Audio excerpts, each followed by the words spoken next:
When my son Jason stood up during my 59th birthday dinner at that fancy Austin steakhouse, he looked me dead in the eye and said, "Dad, you're useless."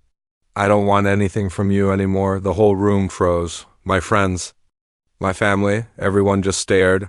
But what they didn't know was who I really was and the secret I'd been hiding for years. That night would change everything. If you've ever been underestimated by the people who matter most, stick around. You won't believe what happened next. And before we dive in, hit that subscribe button if you believe justice should always come through. I'm Mark Reynolds, 59 years old, living in a quiet suburb of Austin, Texas. After a long career as a CFO at a tech company in Silicon Valley, I decided to slow down, trade the chaos of corporate life for a simpler one. Now I work as an independent financial advisor, helping small businesses manage their 401k plans and keep their taxes in check. Life's quieter here, but sometimes quieter isn't always better. I live alone in a modest, yet comfortable house about 15 minutes outside downtown Austin. My days usually start early, a jog with my golden retriever, Charlie, then a few hours on the phone or laptop helping clients. Despite the calm, there's an undercurrent of tension that's been growing for years, mostly coming from my son, Jason. Jason is 33, a man with big dreams but a short fuse. After graduating from Texas A&M, he jumped into the startup world, convinced he'd make it big.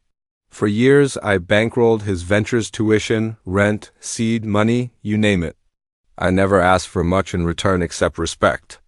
Unfortunately, that's something I haven't seen in a long time. My relationship with Jason has been rocky since his early 20s, but lately it's been worse than ever. He's distant, sharp-tongued, and increasingly reckless with money. His girlfriend, Alexa Martin, is an influencer with a decent following here in Austin, but her public image is a carefully crafted facade, and that's something I'll come back to later. Most people think I'm just an old man living quietly, maybe a little naive about my son's choices. But what they don't see is that beneath this calm surface, I'm holding on to something valuable, something Jason could never imagine. The house I live in isn't just any home. It's a $2 million property tucked away in a gated community, with strict HOA rules. It's been in the family for years, and my plan was always to gift it to Jason when the time was right. But with everything that's happened, I'm not so sure anymore. I kept this secret from Jason, hoping he'd grow into the man I believed he could be. That quiet hope was my anchor, even when he called me useless during Thanksgiving dinner last year, or when Alexa publicly humiliated me on social media. Little did they know, I was quietly preparing for the day I'd have to protect myself and make sure they learned that respect and responsibility come with consequences. It's hard to describe the sting of being called useless by your own son, but that wasn't the first time. Over the years, Jason's words have cut deeper than any blade, and worse, his actions showed a total lack of gratitude for everything I've done. One memory still haunts me. It was Thanksgiving last year at his apartment in downtown Austin. We were all there, Jason, Alexa, and a few friends.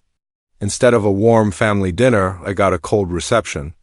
Jason barely acknowledged me, and when I tried to start a conversation, Alexa interrupted, sarcastically asking if I still did the books for small businesses or if I was retired like a grandpa. The real humiliation came when Jason told me right in front of everyone, "Dad, your life is over. You're just a relic. I'm building something real. You're holding me back." The room grew tense. No one defended me, even my own sons. Friends avoided eye contact. After that night, things only worsened. Jason's startup was struggling, but he hid it well, a habit that only made the eventual collapse more brutal. He racked up debts with local lenders, some with sky-high interest rates, desperate to keep his failing company afloat. I later found out he ignored my advice to talk to financial counselors or negotiate with creditors. Alexa's attitude didn't help. As an influencer, she demanded luxuries, new clothes, expensive dinners, trips to music festivals, always on my dime. Once, during a weekend Super Bowl party, she publicly scolded me for not keeping up with their lifestyle, calling me cheap in front of a crowd of people. That one stung, not just because of the words, but because it showed how little respect she had for me. Behind closed doors, I endured cold shoulders and subtle slights. They'd use my house as a storage space without permission, throw loud parties that disrupted my sleep, and often ignore my calls when I offered help. The worst was when I overheard Alexa on a phone call bragging about how easy it was to manipulate me, that Mark will always bail Jason out because he's too weak to say no. It was like a punch to the gut. Yet, despite the humiliation and disrespect, I kept quiet publicly. I wanted to give Jason every chance to fix himself. I believed in accountability, but also in redemption, but the breaking point came on my birthday. At that dinner, Jason's words weren't just harsh, they were the final nail in the coffin of my patience. When he called me useless in front of everyone, I felt a cold fire ignite inside me. That night I knew things had to change. I wasn't going to be a doormat anymore. But I also wasn't going to respond with anger or rash decisions. Instead, I began to quietly prepare my next move, gathering information and evidence, waiting for the right moment to turn the tables. Not long after that awful birthday dinner, something unexpected happened. I was helping a longtime client review some financial documents when a name caught my eye. Jason's startup was tied to some seriously shady loans through a small, aggressive lending company based out of Houston. It wasn't just the size of the loans that worried me, it was the terms. Predatory interest rates, hidden fees, and a payment schedule that would have crushed anyone's cash flow. Jason had kept all this under wraps, pretending everything was fine. At the same time, whispers began swirling in the local influencer scene about Alexa, a rival influencer. Someone I won't name reached out to me anonymously with screenshots, private DMs, staged photos, fake endorsements. Alexa's carefully crafted online persona was crumbling. What Jason and Alexa didn't know was that I wasn't just sitting idle. I started quietly recording some of their conversations during family gatherings, voices raised, veiled threats, thinly disguised insults. It was heartbreaking, but I knew I needed those records to protect myself. If things got worse, there was one particular conversation that stuck with me. Jason, frustrated and angry, threatened to cut me out of his life completely if I kept interfering. Alexa chimed in, mocking me as the old man who can't keep up. But here's the thing, I wasn't the old man they thought I was. That cheap scarf Alexa gave me last Christmas, I kept it. It wasn't just a gift, it became a symbol of everything I'd been holding on to.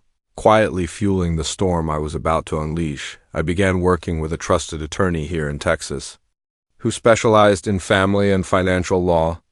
We mapped out a strategy to expose the cracks in Jason's failing empire and Alexa's fake influencer career. I was going to make sure their reckless actions had real consequences. Little did they suspect, while they flaunted their success. Online and at parties, I was preparing the chessboard for a checkmate. People rarely know the whole story. They see the quiet man next door and assume he's just another retiree enjoying his golden years. But that couldn't be further from the truth. Years ago, I was the CFO of one of Silicon Valley's rising tech companies. I helped build that company from the ground up, steering it through IPOs, mergers, and financial storms.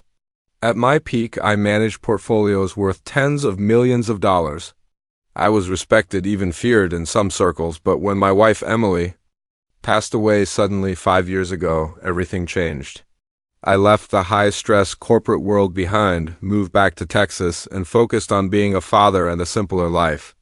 The tech world was ruthless. Family felt more important. I kept most of my wealth quietly invested, that house in Austin. It was part of that legacy, a gift for Jason, something I hoped would help him stand on his own one day. I never flaunted it because I wanted him to appreciate it, not take it for granted. I wanted to believe Jason would grow into the man I knew he could be. I wanted to support his dreams without enabling his mistakes. That hope kept me silent when Alexa mocked me. Publicly, it kept me calm when Jason called me useless in front of friends and family. But deep down, I was preparing. I knew the day would come when I'd have to take control, not just for myself, but to protect the future I'd built. And then there was the night I found out the full extent of Jason's mess. The unpaid loans, the mounting debts, the fake contracts Alexa had been promoting on social media. I realized then that my patience had limits, the scars of losing. Emily had made me stronger in ways I never expected. I was no longer the man who just watches family fall apart. I was ready to fight back with the calm precision of someone who had spent decades mastering financial warfare. The moment I decided to act, everything changed fast. With my attorney's help, I anonymously sent detailed reports of Jason's unpaid loans and shady financial dealings to his creditors.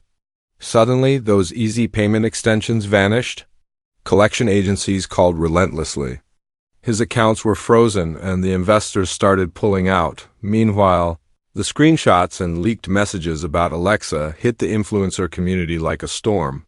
Her sponsorships disappeared overnight. Local businesses canceled contracts. Her carefully crafted online persona crumbled, and followers began to question everything. Jason and Alexa thought they had all the power. They thought I was just an old man who'd quietly accept their disrespect. But the truth was, I was the one controlling the game. The real turning point came during a board meeting of Jason's startup, one I wasn't invited to, of course. The CEO, a longtime business partner, confronted Jason about the mounting debts and the legal inquiries. Jason's confident facade cracked, and whispers spread fast. Then came the icing on the cake. I released the recordings of Jason and Alexa's threats and insults to my lawyer, who strategically used them during negotiations with creditors. Those tapes made it impossible for Jason to claim victimhood. It exposed the toxic nature of their behavior and their willingness to gamble with other people's money. I remember watching Jason's face when he realized he had nowhere left to turn. That cold, dismissive look he gave me on my birthday was replaced with desperation. Alexa's social media meltdown was the public equivalent. When they finally came crawling to me, begging for help, I stood firm. No more bailouts, no more enabling. They had to face the consequences of their actions. That moment was more than just victory. It was reclaiming my dignity, my voice, and my peace. With Jason's business in ruins and Alexa's influencer career shattered, the tables had fully turned. But justice, for me, wasn't about revenge. It was about reclaiming my life and setting things right. I refused to be the safety net for their reckless choices anymore. Instead, I redirected my focus toward something bigger, honoring Emily's memory and building a legacy that mattered. I established the Emily Reynolds Foundation, a nonprofit here in Austin dedicated to supporting families dealing with the financial fallout of divorce and career setbacks, helping others rebuild. That became my mission. That $2 million house, once meant as a gift for Jason, stayed in my name. It became the foundation's headquarters, a symbol that true value isn't just money, but how you use it to uplift others. The peace I found in this new chapter was unexpected. I no longer carried the weight of betrayal or disappointment. Instead, I carried hope that Jason might one day learn responsibility, and that Alexa could rebuild her life with honesty. Sometimes, people you love the most let you down, but that doesn't mean you have to stay broken. Sometimes the greatest empowerment comes from knowing when to walk away and when to stand up. If you've ever felt invisible or undervalued by your own family, remember, your worth isn't defined by their opinions. You have the power to change your story. Thanks for listening. If you believe in justice and second chances, please subscribe and share this story, because everyone deserves their day to rise. Life doesn't always give us the family we want. Sometimes it gives us the family we have. And that reality can be painful, especially when those closest to us fail to recognize our worth. But here's what I learned through all the betrayal and heartbreak. Your value is not tied to their approval. It never was. In American culture, we celebrate independence, resilience, and the courage to set boundaries. Toxic relationships, whether with family or anyone else, can drain us, but walking away doesn't mean giving up. It means choosing to honor yourself, your peace, and your dignity above all. This story is not just about revenge or money. It's about reclaiming your voice when it's been silenced, standing tall when you've been put down, and building a future on your own terms. It's about realizing that sometimes the most empowering thing you can do is to stop enabling destructive behavior, even if it's from people you love. If there's one thing I want you to take away, it's this: never underestimate your own strength. You have the power to rewrite your story, no matter how painful the past. And sometimes justice isn't about punishment, it's about peace. So when life tries to knock you down, remember this: the fiercest battles bring the greatest victories. And in the end, your silence is not weakness, it's the calm before the storm. Thank you for being part of this journey with me. And just like the stories here on Velvet Kiss Revenge say sometimes, the sweetest revenge is simply rising.